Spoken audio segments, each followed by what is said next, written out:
from Illinois. Senator from Oklahoma. Mr. President, first of all, I've been told that I'll have our time that I can use, and I appreciate that very much. We heard this morning from the ranking member and from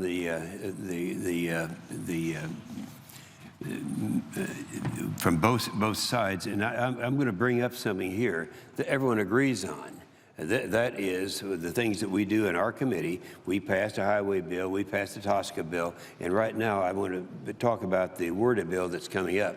And that's why I'm here today, to express the urgency to the often neglected issues surrounding our nation's water resources and water infrastructure. In my nearly 5 decades in the elected office, I've watched the impacts of Congress prioritizing and failing to prioritize our nation's water system.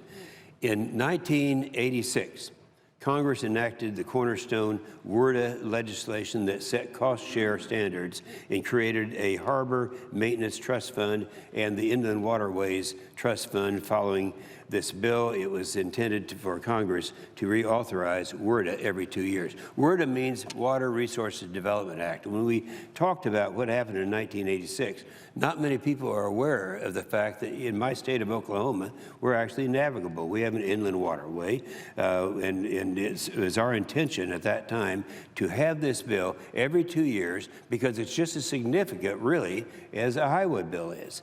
But then the trend came to a halt, and between 2007 and 2014, the WRDA bill went 7 years without a WRDA bill, Water Resources Development Act. Now, we got back on track 2 years ago, and so this is as important is because now we're getting back on track to get into the 2-year cycle. Our coastal ports are grossly behind in their deepening projects to accommodate post-Panamax vessels. As you can see in this chart, the levees and flood walls are inadequate and well below the necessary levels of protection. Our water infrastructure has become so deplorable that communities don't have the necessary resources to provide clean, safe drinking water. As you can see in this chart, this is not a partisan problem. This is a national crisis. You know, a lot of things we're going to be talking about around this place, and we'll see it today, are partisan. This is not. The last WRDA took on the major reforms, and now 2 years later, it's time for another WRDA to help clear up the logjam of the Corps projects, the Corps of Engineers, and address concerns with aging infrastructure. Now, too often we take for granted how water resources and water infrastructure projects affect our daily lives. Some will argue, unlike the highway bill, that the WRDA bill is not considered a must-pass bill, that there's no shutdown of a program. However, I would argue that the WRDA bill is a must-pass bill. Without WRDA, there could be 27 chiefs' reports, included in the bill, for port deepening, flood protection, ecosystem restoration will get put back on the shelf, and their construction will be delayed even further, and it will cost much more money later on to make that happen. And look at the aging infrastructure, the lead pipes. We saw what happened up in Michigan, and we are addressing these things, this kind of a problem. I have a letter here addressed to Leader McConnell and Majority Whip Cornyn with 31 signatures from my fellow Republicans asking that leadership bring WRDA 2016 to the floor in the next few weeks. I know my colleagues, Senator Graham supports WRDA. He has been fighting to authorize the deepening of the Charleston Harbor for several years now, as you can see right there. Any further delay in this project is going to cause unwarranted economic loss to his state and the nation as we prepare for the increased use of the post-Panamax vessels that we are all aware are on their way. The same could be said for several of my other colleagues who have vested interest in their projects. In this bill, the port deepening projects in Florida, Alaska, Maine, Texas would be better positioned for those states to capitalize on increased import and export projections over the next 20 years. Flood projects in Kansas and Missouri would provide for communities in their state the necessary assurance that homes and businesses won't be flooded by the next storm.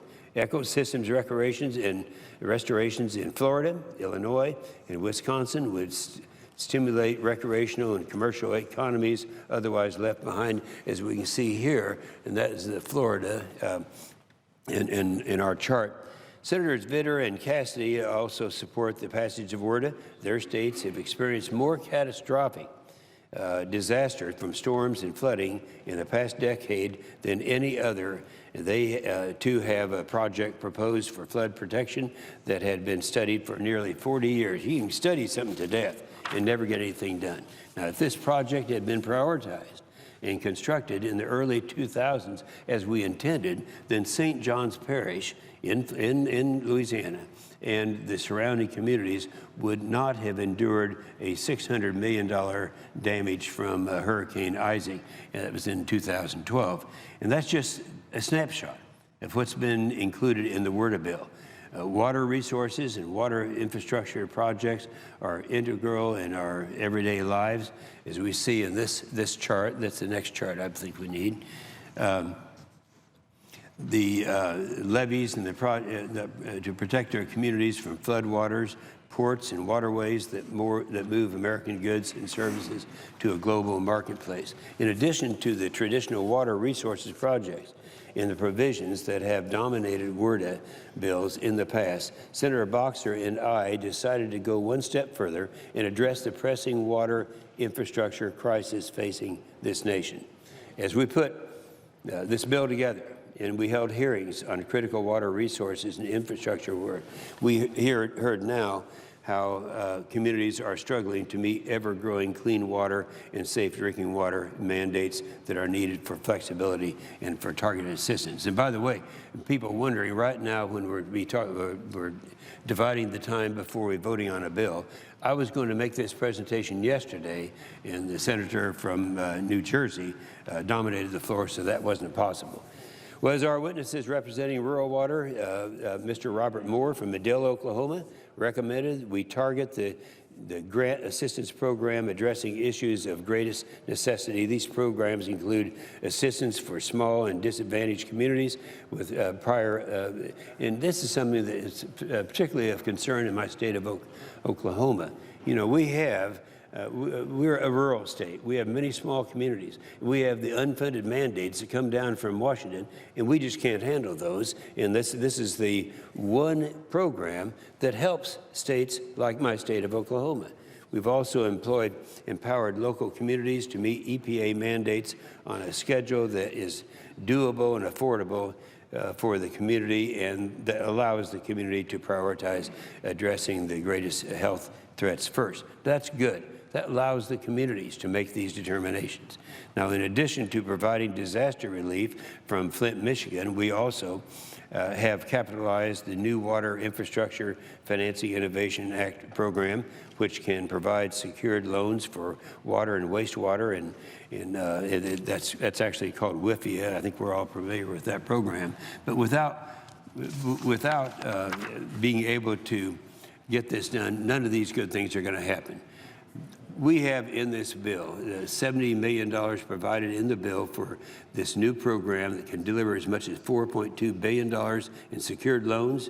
We're talking about the WIFIA program, a fiscally responsible way to partner with the states and provide federal assistance. So when we're concerned about Flint, Michigan, there are other problems in other areas that meet the same criteria.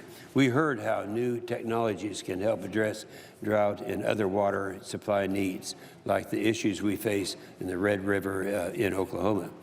S-2848 addresses this issue by promoting new technologies and transfer of the desalination technologies from other countries facing the same problems.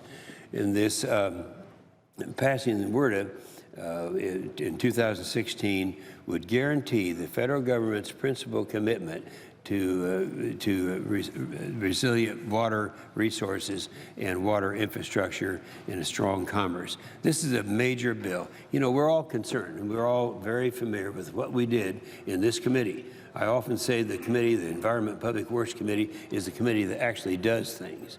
And we did the highway bill, we did the TSCA bill on chemicals, and this is the WRDA bill that's coming up. Now, from the outset, Senator Boxer and I have worked closely with the Senate Republicans and Democrats to make sure all members were heard and no one was left behind. We've done this successfully on several occasions, as I said, the FAST Act in Tosca, and we've delivered for every member of this body. We've done the same thing with the WRDA bill, and that's what we're talking about doing now. We listen to your concerns. We engage your constituents, and we have the project sponsors in your respective states as well as the users of our waterways and transportation infrastructure. The message was clear and uniform. Get back to regular order and build upon the reforms in the WRDA bill of 2014. We went 7 years without what we're supposed to be doing every 2 years. And now we're back on schedule to do that, to empower the Army Corps and local sponsors to help keep our water resources infrastructure strong and functioning. So let me close by saying that not passing this bill will result in nearly $6 billion in navigation and flood control projects to be necessarily delayed or never constructed. There will also be no critical reforms to the Army Corps of Engineers, their policies, no essential affordability reforms for the community's clean water infrastructure mandates, no new assistance for innovative approaches to clean water and drinking water needs to address drought and water supply issues, no resolution of the natural-led emergencies like Flint in Michigan, and no dam rehabilitation programs. So, you know, today I'm asking the leadership and my fellow Republicans, let's seize a valuable opportunity and bring the WRDA bill 2016 to the floor. I know we want to do our appropriation bills, but we need to send this in. We wanted to get it to the floor and passed before the July recess. Time is really of essence. And we're putting the manager's amendment together now. I encourage all members to bring to me and to Barbara Boxer their concerns, their amendments, so that we can have the proper consideration of this bill. If you bring them down, we can do that. We're going to be ready to do this very significant bill, and it's going to take a lot of cooperation by a lot of people. It's something we're supposed to be doing in this country, and we need to be doing it, and people are impatient this morning, so I'm going to use the floor.